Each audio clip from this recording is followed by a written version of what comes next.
the aligned incentives that Bitcoin represents and kind of has inherently means that from a first principles perspective, Bitcoiners can ask one question like, oh, Bitcoin's bad for the earth. You ask one single question and that point is just completely derailed.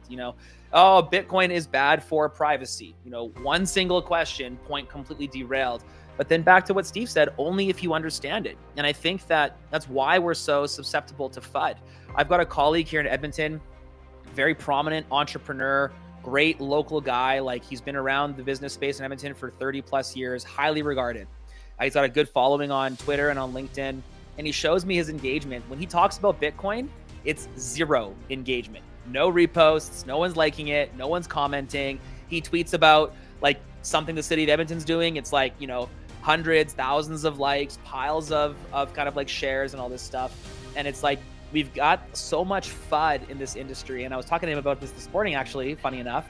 And he was like, yeah, I guess that's the downside of having decentralized money with no marketing department.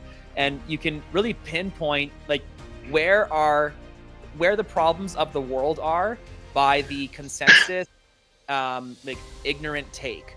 And when someone says like, oh, Bitcoin's boiling the oceans, you just know they're being fed propaganda. You have to look at who that is, and then you'll find the misaligned incentive. And so, props to Bitcoin for spreading the good news in a decentralized way. But I think as Bitcoiners, it means we got to like lower our time preference, because it's not going to be we're going to keep having this FUD because there's people that don't want Bitcoin to succeed. Looking to buy Bitcoin the right way? Enable your independence with Bitcoin Well, the fastest and safest way to buy Bitcoin on-chain or via the Lightning Network in Canada and the USA. Head to bitcoinwell.com/BTC sessions and sign up today.